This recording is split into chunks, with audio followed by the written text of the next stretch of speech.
Alexandre Pantoja versus Joshua Van, one of the best champions ever in the flyweight division, takes on the hottest prospect. Let's discuss. What's up, guys? Laura Sanko here. As always, I'm joined by my BFF in Fight Breakdowns. It's Din Thomas. Hey, what an honor. I made BFF in Fight Breakdowns. What an honor.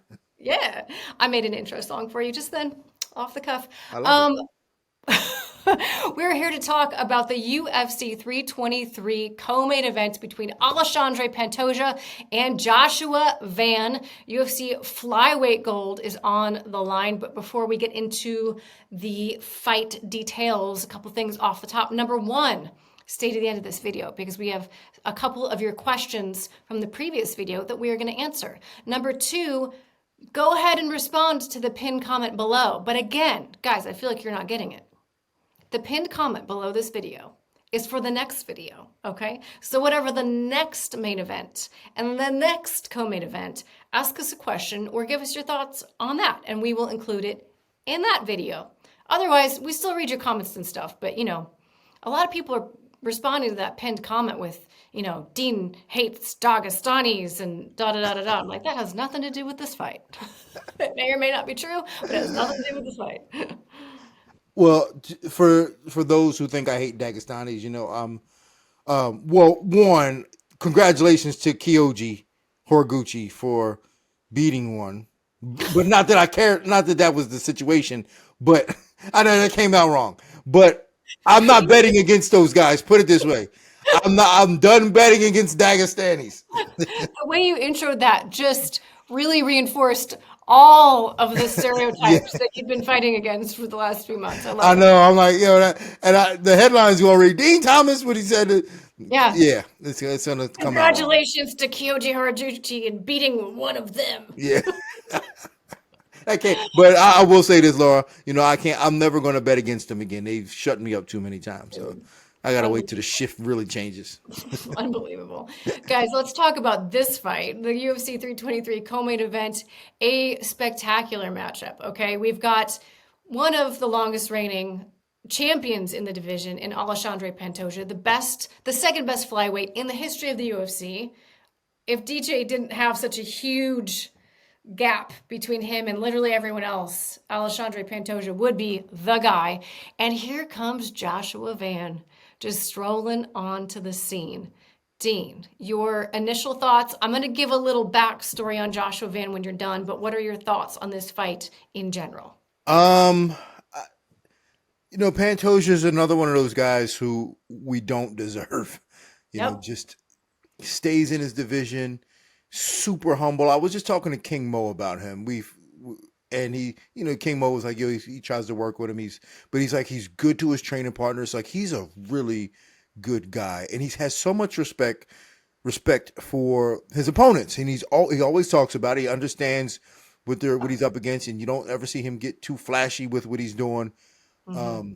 And I think he's a great champion. He's very consistent in what he does. And he has a style that's just so pesky that he just, you know, he's really good at it.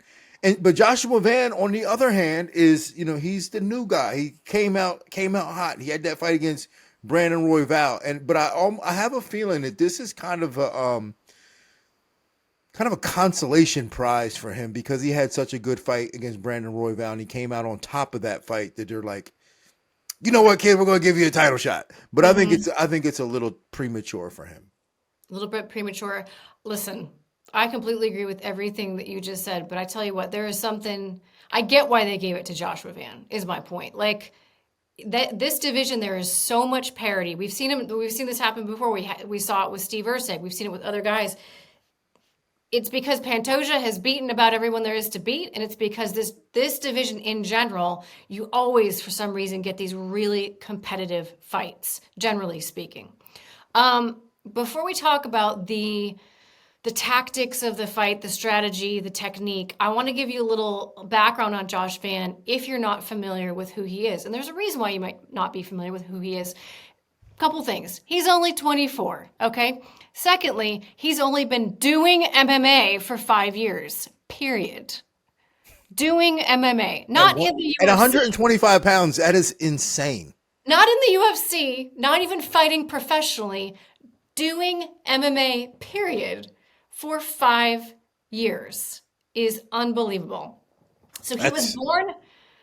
that's No, go ahead. crazy.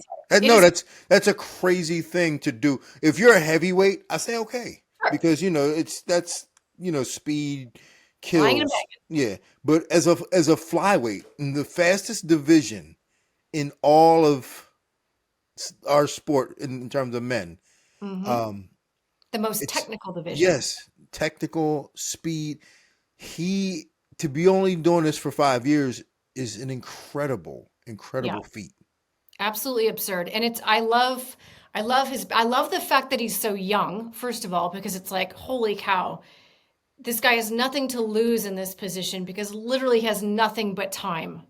So he's going into this fight, looking to achieve his dream, but also if it doesn't happen, like it's fine. Not that Yeah, yeah, yeah, yeah. he's gonna look at it that way, but that's the reality of the situation. And that has to take some amount of pressure off of you in the back of your mind. So he was born in Myanmar when he was born. He was born in Myanmar when he was born. He was born when he was born. When he was born. When he was born. And when he was 11, he and his family fled the country because there were civil wars going on, and his parents wanted a better life for him and his family. So he's got 3 older sisters, and so they moved to the United States. There were 6 of them living in a 2-bedroom apartment in Houston, Texas. He didn't know how to speak English. So imagine coming to the U.S. in like 5th grade, 6th grade, don't speak a word of English. You get put into school, you don't understand what's going on. Immediately, he was getting bullied, made fun of.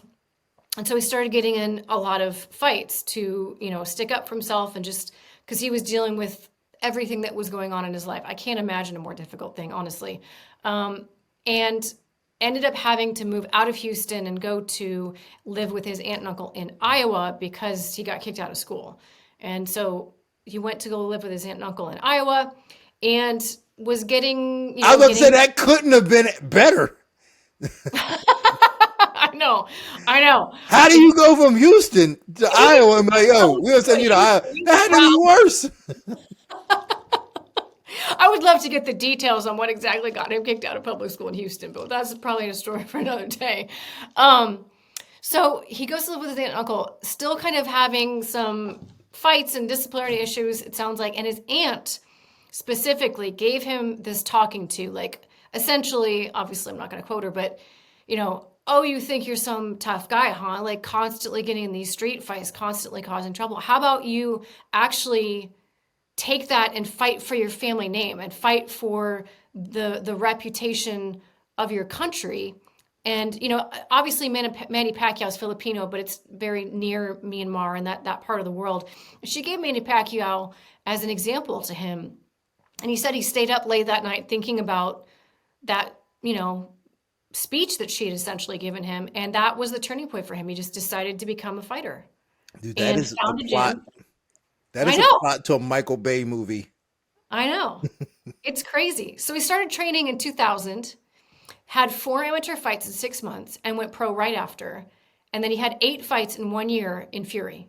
So literally, this guy has just been shot out of a cannon.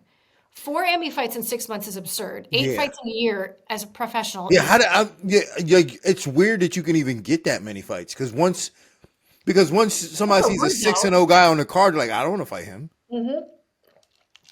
So, and if you remember the UFC, he was supposed to fight in Contender Series, but he got called on 4 days' notice to fight Zhalga Zhumagulov. Got that win. Then there was another situation before Sphere where Edgar Shiras needed a last-minute opponent. Again, Vance steps up. He's like, I got you. Goes in there, beats the brakes off Edgar Shiras. And then the one that you referenced before, the one that was like really the breakout moment, short notice against number 1 ranked Brandon Royval.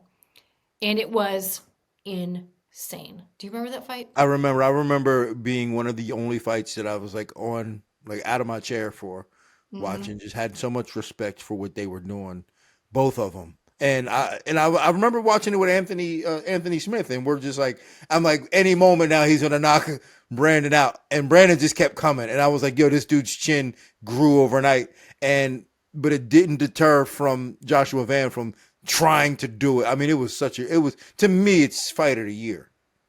100% fight of the year. It was insane, especially that last round. Like you said, both of them trying to knock each other out.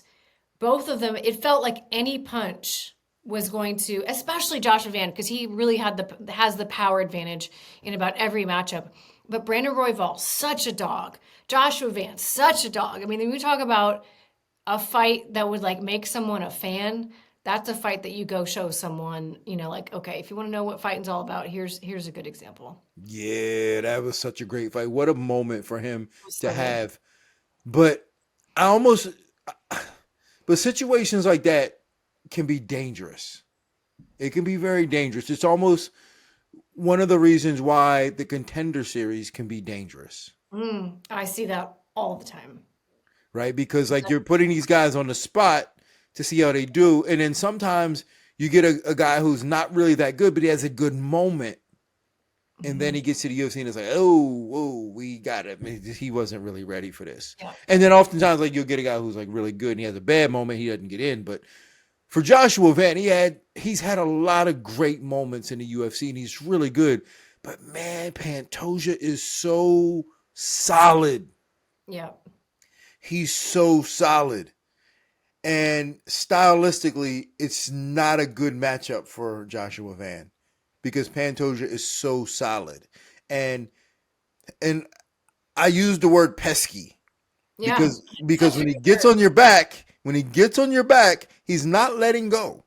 You won't shake him off. And if you've only been doing this for 5 years, the chances of him shaking a guy like Pantoja off, who's not just like a back taker, he's one of the best back takers in all of MMA. So if he gets his back, he's probably going to finish. Like that's the only way off. He's probably going to finish. Joshua Van he's got a lot of homework to do. Yeah, he does. And I say this and he's one of my favorite fighters. Listen, he's got a lot of homework to do, and he was doing homework not that long ago because he's only 24. So just So turned crazy. 24, actually. That's the crazy thing. Is like he turned 24 just a few weeks ago. So he's a fresh-faced 24. Before we get into more details on the fight, let me run through a few statistics. And the biggest one that is going to jump off the page and drive all the narratives is the age gap. Okay? Alexandre Pantoja is at the top of his game, but he is 35 years old. He's 14-3 in the UFC, but he has won 8 in a row and is an unbelievable champion looking for his 5th title defense. On the flip side, you've got Joshua Van, who, as I just said, just turned 24 years old. He's 8-1 in the UFC and has won 5 in a row. When it comes to height, we've got Pantoja. Well, both of them are 5'5". The Pantoja has a 67-inch reach, while Joshua Van a 65-inch reach. Strikes landed per minute for Pantoja, 4.36. Joshua Van, 8.86. I gotta feel like the Royval fight, because he has a lot fewer fights than Pantoja, his fights will sway the statistics way more. But that is pretty crazy to have 8.86 significant strikes per minute. 50% accuracy for Pantoja, 56% for Van. Strikes absorbed per minute, 3.88, for Pantoja, 6.36 for Joshua Van. Again, that's the Royval fight coming through. That is really high. 49% defense for Pantoja, 57% defense for Joshua Van. Takedown average per 15 minutes, 2.8 for Pantoja, 0.85 for Van. Takedown accuracy, 47% for Pantoja, 63% for Van. Takedown defense, 69% for Pantoja. And an important statistic here, 81% takedown defense for Joshua Van. Submission averages 1 for Pantoja per 15 minutes and 0 for Van. He's not a submission or a ground guy pretty much at all. And infamously, really hadn't wrestled before he made his UFC debut, like at all. That's I'm telling you, that is gotta catch up. It's at some point that is gotta get to you.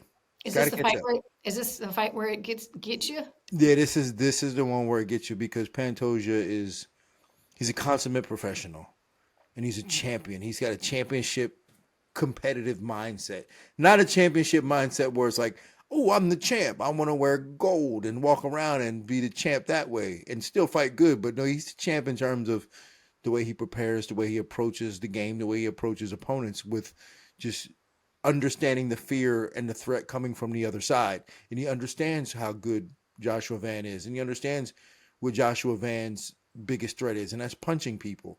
And he's going to do everything he can to avoid taking that one big shot that could cause him to lose the belt.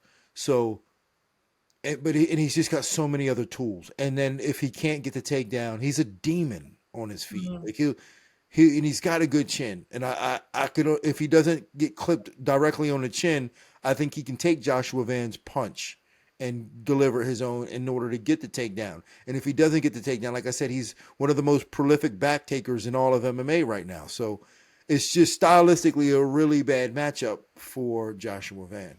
Yeah, Pantoja is so, not only is he so well-rounded and so dangerous in every phase of the game, obviously, especially on the ground, especially on the back, but he's just kind of seen everything. Yeah. He's seen every style, every combination, and I don't know that the Van fight is any more complicated than a Kai Kara France fight. No, it's kind of the same fight.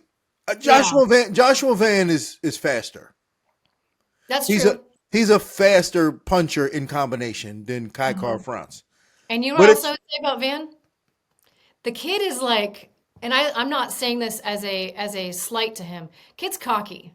Yeah, well, he's naive. Good way. That's what I mean. Like he has lost. He has the loss too. He got knocked out by Charles Johnson. Yeah. So he did have a moment of like, oh shoot, I'm human. I can be humbled.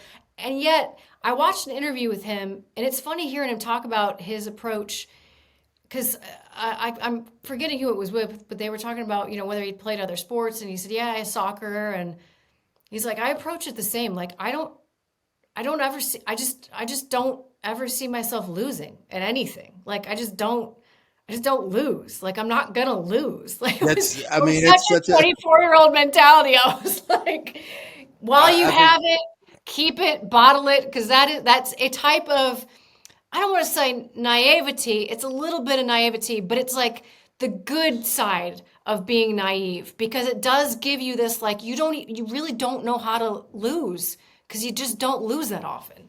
Yeah, I think I was 24, maybe 25 when I lost to BJ. And I didn't think I had the same mentality. Oh, I'll never lose. And I lost it from that fight. So the fact that he's already lost to Charles Johnson and still has it is a good sign. Mm-hmm. I think he looked at that fight and was like, damn, I was beating him up pretty good, and I got clipped, right? Like the best of us can get clipped. I'm still the best. I haven't heard him say this, but that's the attitude I get from him in terms of the way that he looks at that fight. I mean, it's going to help him because, like, it's gotten him this far. Because if you were to tell me that a person with that type of experience in this weight class is fighting for a title, I wouldn't believe you. I'd be like, man, get out of here. This is nonsense. Crazy. But the fact that he's got that bulletproof mindset, the hand speed that he has, and the ability to knock people out has gotten him really far. It's gotten him really far. Takedown defense too. Like, yeah. Well, he's got a body for it. Like he's. I mean, and why would you say he's 5'5"? But he's just like he's built different than Pantoja, though. Yeah, he's got a build that it's like a little lower center of gravity that it just seems like it's hard to get in on his legs, and he's really fast. He's got that Dachshund body like I do. Yeah. You do shape like a Dachshund. Little legs, long body. And your feet flip all the way around. Yep. Anyway. Yeah, I'm looking forward to seeing this fight, but if Joshua Van can't get it done now, I think that he will be better in 2 years be able to fight for a championship in 2 years. If you're cornering Joshua Van and you're designing a camp for him, and you're looking at what we got to do in this fight, put your coach hat on and tell me some of the things that you guys. Look at you scratching your head. You're like, oh, I'm just like, yo. Fighting Alexandre Pantoja. This is rough. It is rough. It is rough because I think Pantoja's punching power is underrated. Mm-hmm. I think it is underrated. I think because he's such a good back taker that you forget how good of How effective. He's not a great puncher, but how effective of a puncher he is. Like when he hits people, they feel it. Guy France felt that.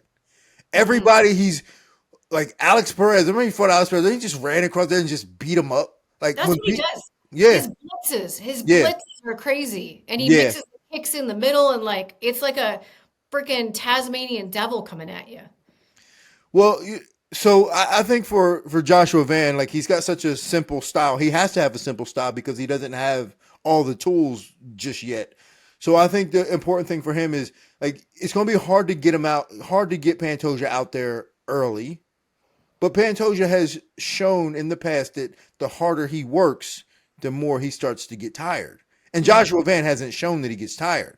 So I'm thinking, okay, obviously you want to try to make Pantoja work as hard as he can to slow him down a little bit to then maybe you can start putting combinations on him. So let's try to at least drag this fight out into the third. Drag it into the third. He can have your back. You can't get tapped out. You can't get knocked out. You can lose the first 3 rounds. You can. It's okay. But you got to make him work if he's doing that. He can't just hang out. Do you think Van is capable of having that type of fight though, where he No, allows and that's why I himself think it's a to take bad his matchup for him. time? That's where the age, that's the flip side of the age. It's like age is such an asset when it comes to like, man, I'm gonna be the fresher guy at minute 21. But that wisdom of I have to allow myself to have a boring round. I have to allow myself to maybe even lose a round in order to get to what's on the other side. I'm not sure he's ready to do that. And it's also risky to do that because like I can't imagine him winning a lot of the exchanges that I'm asking him to be in to winning those exchanges or not get finished. Don't you think though that like I wouldn't want Pantoja to be in a dogfight with him though. I mean, I know Pantoja is a dog. Like that's one of his best assets is he is so durable and so mentally durable. But when you're talking about an 11-year age gap, I don't want to get into a phone booth fist fight as a 35-year-old versus a 24-year-old Joshua Van who's just sturdy as. Well, that's my point though. Like you're gonna want Joshua Van to get as many of them situations as possible to wear Pantoja out. Yes, Like you that's what I can't, mean. yeah. Yeah. And Pantoja is gonna, but he's too smart for that. He's not gonna do that. He's gonna back up and be like, nope, you're not baiting me into this. Yeah. You're not gonna bait me into this. But Yeah. he's got to try. He's got to try. Yeah. All right. What's your prediction for how this fight looks? I think it looks very similar to Kai France. Mm. I think it looks just like that. And Joshua Van, like if you ask me who are my favorite fighters in the UFC right now, Joshua Van is in my top 5 personal favorite fighters. He's just not, to me, ready for this moment. I think there's 2 guys in the UFC currently at flyweight that can beat Pantoja, and 1 guy lingering outside the UFC that can beat Pantoja. The 2 guys in the UFC, I think. I'm not saying they would, but I'm saying have the possibility. Kyoji Horiguchi, Manel Kape, inside the UFC, outside the UFC, Mohamed Mokaev could beat Pantoja. I don't think Joshua Van right now, December 6th, will have it in him to beat Pantoja. All right. We got our prediction from Dean Thomas. We're gonna hold you to it, Dean. Just kidding, we won't. No, hope he. I like coming back on Monday, like, oh my goodness. Nope. We don't do that around here. We don't hold people to things. Okay, before we get going, I got a couple of comments for us. Let's see here. From Joel Barella. Okay, so I did read this one before we went on, and at the end he does say, FYI, my last name is Italian, so it's Albarella. Okay, Joel. Oh, it's Joe. It's Joe, not Joel. It's Joe Albarella. Sorry, I hope that's not racist. But whenever I hear you, I was gonna say, did you have to go full Super Mario on that? yeah, Joe Albarella, 2493. We love you, Joe. Thank you. I know if you are calling the fight, then you can't make predictions. But if/when Max Holloway and Charles Oliveira fight for the BMF belt? 2 questions. When do you think it will be? Who do you think will be the favorite? And then, sorry, actually 3, who wins? And then he says, thanks for the reply to my previous question. I agree having double champs holds up 2 divisions. Dean's example of Ilya not vacating makes perfect business sense. My concern was not having double champs in the future or significantly fewer double champs. So thank you, Joe, for yet another question. Actually, 3 questions. So when do we think it will be? Who do we think will be the favorite and who wins? You go first. Trying to think about the schedule for next year. I know they want to come out with a bang, but I don't know if it's going to be the first fight of the year. I would imagine that they would be announcing that any day now. Could it be, though? No. No. Let me think about this. So it's Max Holloway, Charles Oliveira. I'm trying to think of location-wise if they would tie them to a location. Would they put that on the White House card with another I title? I already know the answer to this. Okay. Oh, well, why are you letting me talk then? Just to interrupt. I was. Look at my lips. Laura, just stop talking. That's what you need to put your finger up to the camera and just go shh, No, Laura. I love watching you struggle. No, they always do a Brazil card in the first half of the year. They're going to go to Brazil. That's going to be the main event in Brazil. I think Max will be a slight favorite, as he should be. And I think, man, it's hard to win in Brazil. If you're not Brazilian, it's hard to win in Brazil. But Max is a little different. I think he still retains. I think that fight gets done in the first half of the year in Brazil. Max will be a slight favorite, and he will retain the BMF. There you go, Joe. There you go. And I'm going to manifest that maybe I get to call those fights. So I'm not going to pick. Yeah, don't pick. Manifest. Don't pick. I want you sitting next to DC and John. Yeah, because if it's in Brazil, then I have a chance. Yeah. So you're saying there's a chance. Yeah. Sweet. Let me see if there's another one. I'm trying to remember if there were 2 for co-main or just the one. Nope, just Joe. Just Joe. Guys, we need to hear from more. Pick it up, guys. What are y'all doing? Pick it up. We like hearing from our fans. So respond to the pinned comment below in regards to UFC 324 coming up in January, and we will include you in the preview to that video. But as always, we appreciate you taking the time to watch these. We appreciate Dean's time, wisdom, experience, age, availability, tomfoolery. What was that? Nonsense. Yeah, all of the things. We appreciate everything about Dean. So thank you guys so much for watching. Check out the other videos on the channel. We got a great video on the main event as well, and we will see you next time at UFC 324.